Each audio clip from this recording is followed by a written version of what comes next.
अब हम विस्तार विशेष में आपको उन मुद्दों से रूबरू कराने जा रहे हैं जो सीधे आपसे जुड़े हुए हैं। विस्तार विशेष में हम सिस्टम से सवाल करेंगे, आपके मुद्दे उठाएंगे और तब तक उठाते रहेंगे जब तक आपके इन मुद्दों और समस्याओं का हल नहीं हो जाता।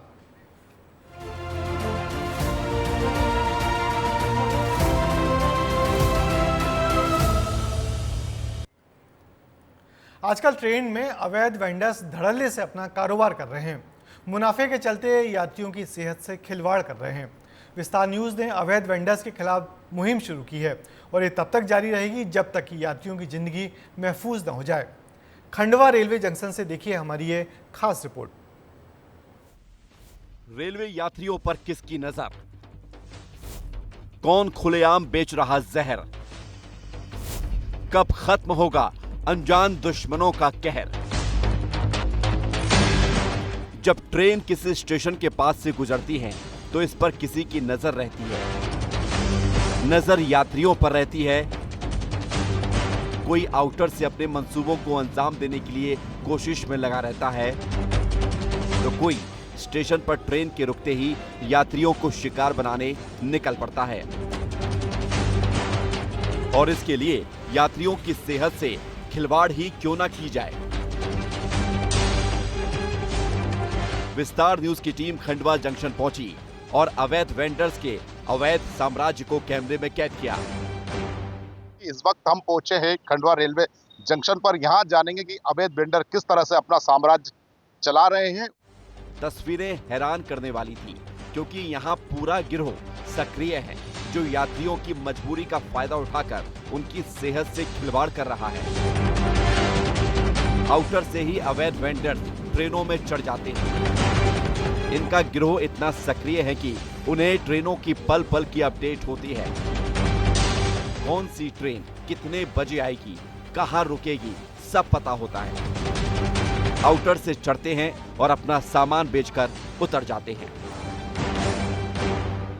पुलिस पूरी मुस्तैदी से लगी हुई है, लेकिन आसपास का जो एरिया है जो आप अपने स्क्रीन पर देख रहे हैं खुला होने की वजह से ये अवैध वेंडरों के लिए एक आसानी से स्टेशन पहुंचने का रास्ता बन गया है। जिस तरह से आउटर पर जब ट्रेन रुकती है ये लोग यहाँ पर पहुंच जाते हैं और यहीं से अपनी सामग्री बेचकर पुलिस की नजरों से दूर होकर बाहर निकल आते हैं। पुलिस के लिए सबसे बड़ी परेशानी का सबब यही है कि आउटर पर खुला होने की वजह से ये वेंडर हमेशा पुलिस को चकमा देने में कामयाब हो जाते हैं। इधर रेलवे जंक्शन पर भी अवैध वेंडर्स की सल्तनत चलती है। ट्रेन रुकी नहीं कि अवैध रूप से खाने पीने का सामान बेचने वाले सक्रिय हो जाते हैं। चंद मिनटों में पूरी ट्रेन को कवर कर लेते हैं।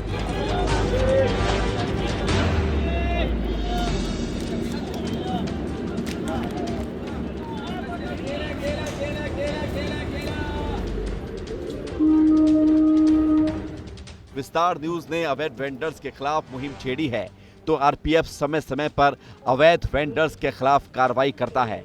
ऐसी ही कार्रवाई भी विस्तार न्यूज के कैमरे में कैद हुई।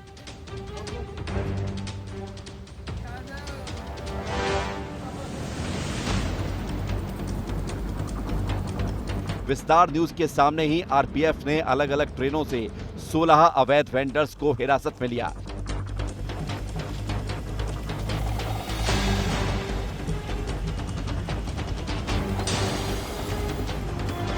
जिनके पास कोल्ड ड्रिंक्स, पानी की बोतलें, खाने पीने का सामान और खुला खाना भी बरामद हुआ। आइए बीते एक साल में हुई कार्रवाई के आंकड़े भी आपको बताते हैं। अवैध वेंडर्स पर शिकंजा, रोकथाम के लिए आरपीएफ एंटी हॉकर टीम बनाई गई। 2023 में कुल 9,968 मामले दर्ज किए गए। 2023 में कुल 1,77,60,760 रुपए का जुर्माना लगाया गया। 2024 में अब तक कुल 4,067 मामले दर्ज हुए। 2024 में अब तक कुल 62,49,447 रुपए का जुर्माना ठोका गया। कहीं पे रेलवे ने मेंटेनेंस के लिए ट्रैक के कहीं पे कॉशन दिया हुआ 10 का 20 का, वो लोग भी आज तो फोन से सब चीजें जुड़ी हुई हैं, गाड़ी कौन सी कहाँ चल रही है, तो इन लोगों ने भी अपने वो बना रखे हैं जो अवैध वेंडिंग के इनके सरगना है। कई सरगनाओं पे भी हमने केस बनाए हैं उनको जो किंग पिन मानते हुए, तो वो लोग क्या आपस में कनेक्टेड हैं, वो हमको बात करते हैं कौन कहाँ क्या कैसे किस गाड़ी में। फिर वो क्या करते हैं, अभी जैसे 2-3 चीज़ें ऐसी हुई थी कि उन्होंने छोटे बच्चों को के थ्रू सामान भिजवाना, सामान कोई दूसरा दे के जाएगा गाड़ी पे और बेचने वाला दूसरा रहेगा।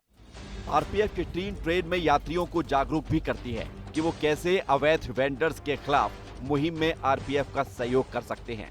ये अवैध वेंडर जो बिना कार्ड में बिना वर्दी में दिखता है वो आप 139 पे कंप्लेन करिए, ठीक है।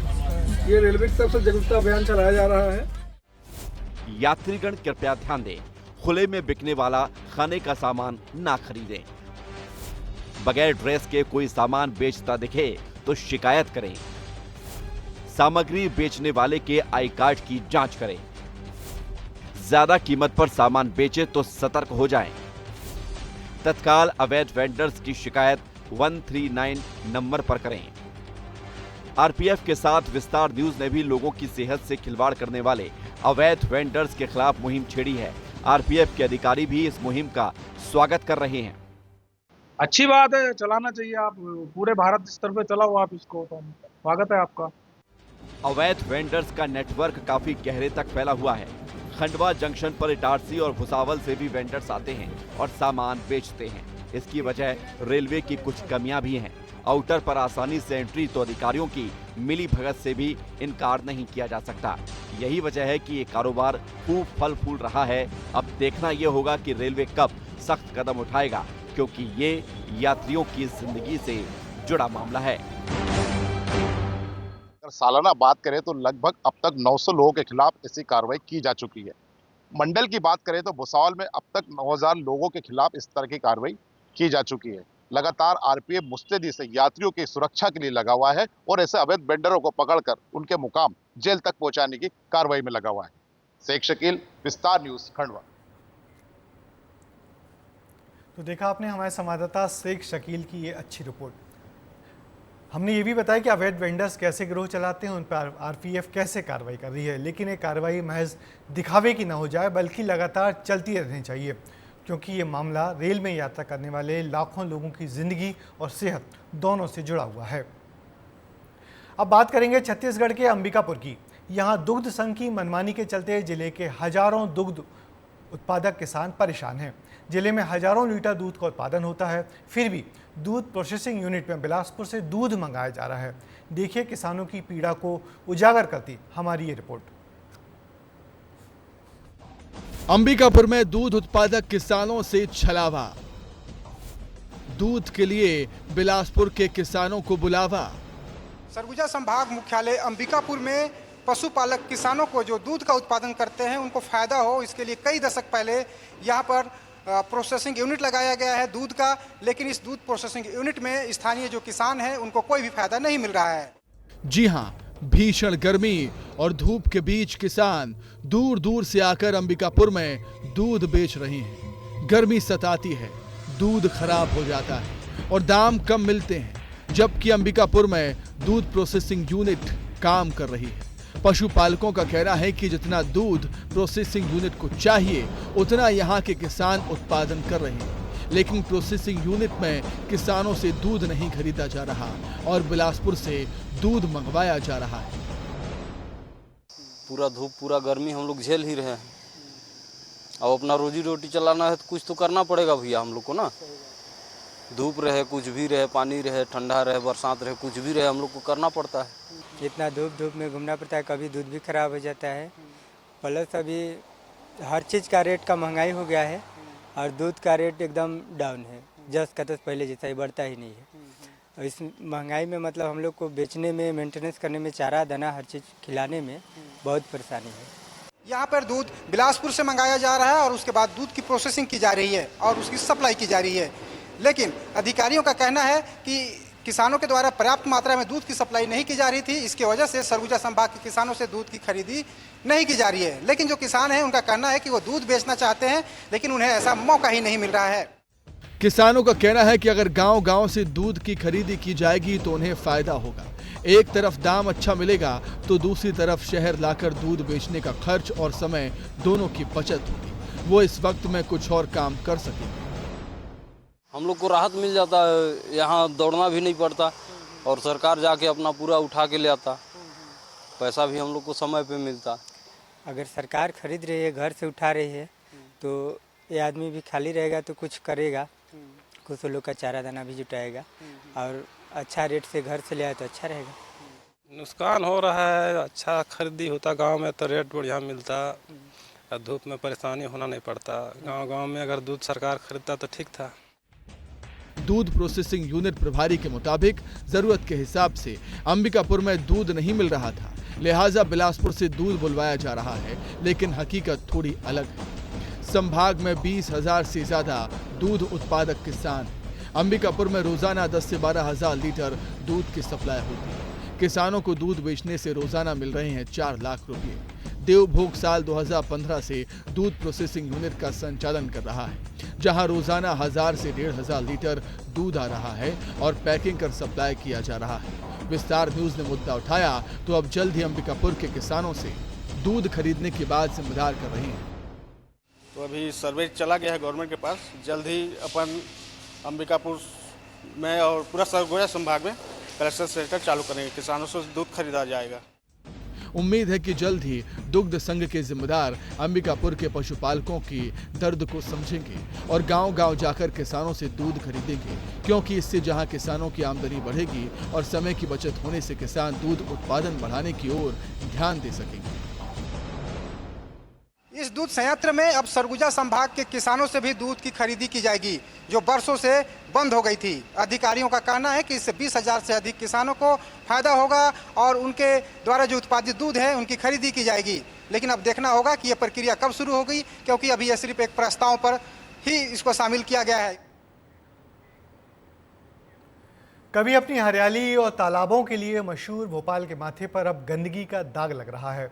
पूरे शहर में जगह जगह कचरे के ढेर दिखाई देते हैं। और क्या कर रहा है नगर निगम और क्या है डोर टू डोर कचरा कलेक्शन की हकीकत, दिखाते हैं इस खास रिपोर्ट पे।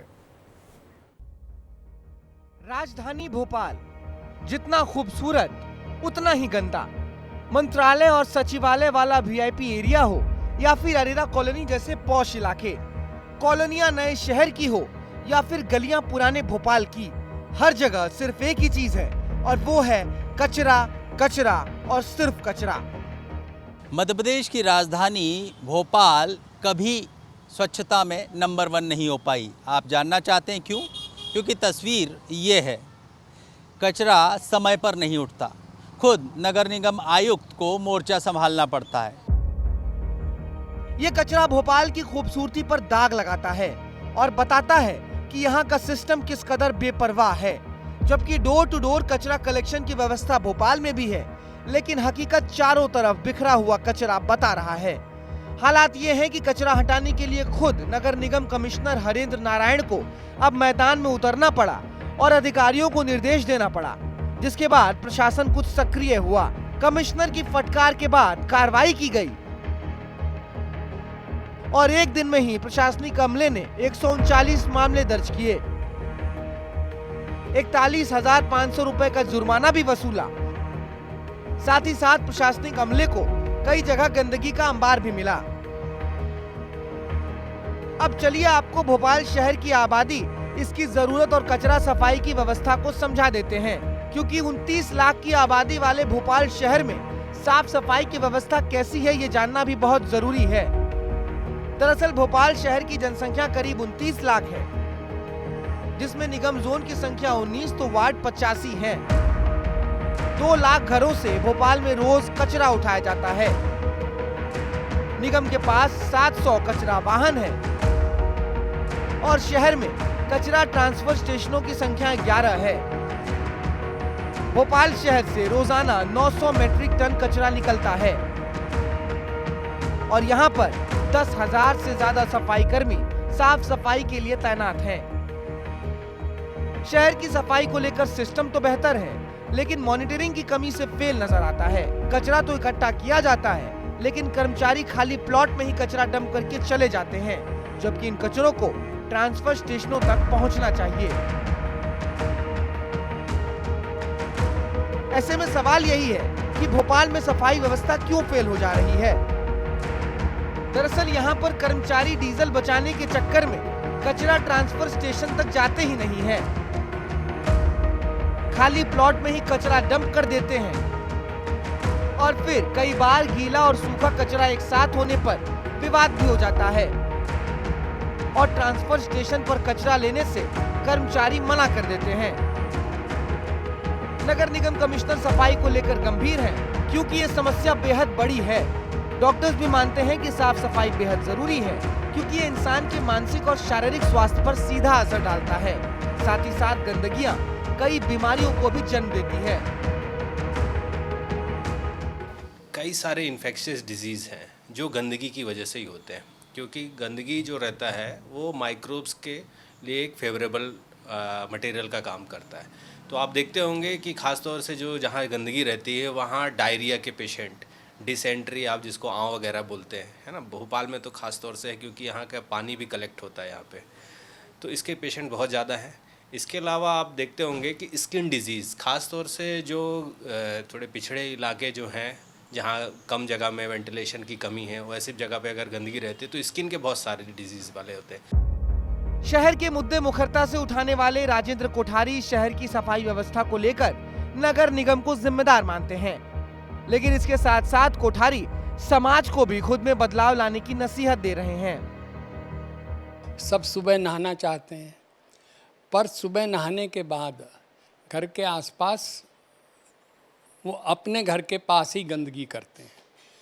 तो जो दिक्कत है वो ये है कि नगर पालिका के एम्प्लॉयज़ पत्तों में आग लगाते हैं, जो गोल्डन खाद है। तो जब तक हम लोग अपने आप को नहीं सुधारेंगे तो नगर पालिका का कमिश्नर भी जो है वो मजबूर होगा। इसमें कोई दो राय नहीं है कि नगर निगम को संजीदगी के साथ सफाई व्यवस्था पर ध्यान देना होगा, लेकिन शहरवासियों को भी अपनी आदतों को बदलना जरूरी है, तभी इस खूबसूरत शहर से गंदगी का बदनुमा दाग हट पाएगा। ये तस्वीर बेहद ख़राब है। नगर निगम को खुद को ठीक करना पड़ेगा, दुरुस्त करना पड़ेगा, तभी भोपाल स्वच्छता में नंबर 1 होगा, तभी हमको अपनी राजधानी पर फख्र होगा, तभी ग्रीन सिटी पर फख्र होगा। श्याम सिंह तोमर, कैमरा पर्सन नागेंद्र के साथ, विस्तार न्यूज़ के लिए। तो हमने आपको आपसे जुड़ी हुई खबरें दिखाई, आपके मुद्दे उठाए। आगे भी हमारी कोशिश रहेगी कि विस्तार विशेष में आपकी मुद्दों, आपकी खबरों को प्रमुखता से जगह मिले। अब मुझे दीजिए इजाज़त, आपसे फिर मुलाकात होगी आपकी खबरों के साथ। तब तक के लिए नमस्कार।